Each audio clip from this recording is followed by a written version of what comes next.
DZRD Sunshine Radio Report! Dagdag pang balita, courtesy resignation sa lahat ng kalihim ng administrasyon hindi seryoso. Ayon yan kay Defense Chief Gonzales. Ang balitang yan ihati ni kapartner Almar Forzuelo. Marami sa ating mga kababayan ang patuloy na dumadaing sa gitna ng lumalalang kahirapan. Isa sa mga itinuturong pangunahing dahilan nito ay ang walang humpay na pagtaas ng presyo ng mga pangunahing bilihin. Kabilang sa mga karaniwang hinaing ng mga Pilipino, ang napakamahal na presyo ng pagkain, mababang sahod, kakulangan sa oportunidad para sa disenteng trabaho o hanap buhay at ang patuloy na pagtaas ng singil sa kuryente, tubig at gasolina. Ngunit sa halip na tugunan ang mga isyong ito, tila mas pinagtutuunan pa ng pansin ng kasalukuyang administrasyon ang pamumulitika. Sa kabila ng kampanyang Bagong Pilipinas si Pangulong Ferdinand Marcos Jr., marami pa rin ang nagsasabing hindi nila dama ang sinasabing pag-unlad.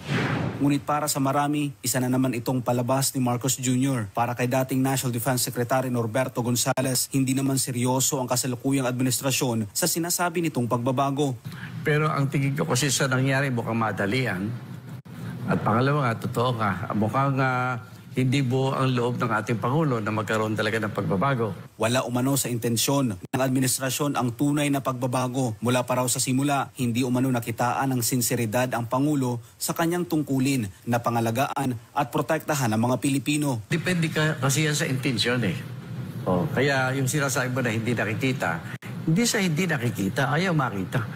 Ang importante kasi kung from the beginning, ang intensyon ng ating gobyerno ay ayusin yung buhay ng ating mga kababayan, ay wala pang isang buwan, makikita mo na kung gaano paghihirap ang nangyayari. No? Binigyang diin din ni Gonzales na ang pananatili ng economic team sa pwesto ay patunay na hindi seryoso si Pangulong Marcos Jr. sa layuning ayusin ang Pilipinas. Yung mga original na pilarong tatagalin hindi na tinatanggal. No? Very particular ako yung economic team. No? Kasi yan ang the last 3 years, sila yung responsible kung anong level ng ekonomiya meron tayo. Yung mga ayuda, etc. Bahagi yan ang kanilang economic team.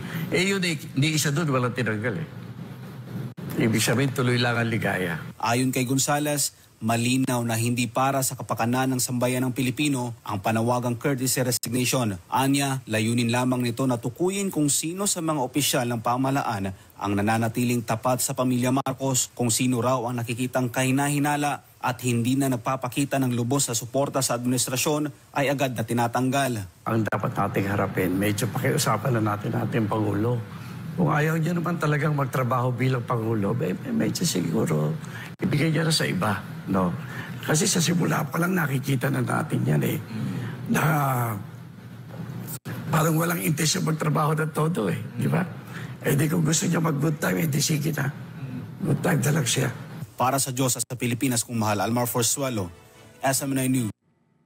DZRD Sunshine Radio.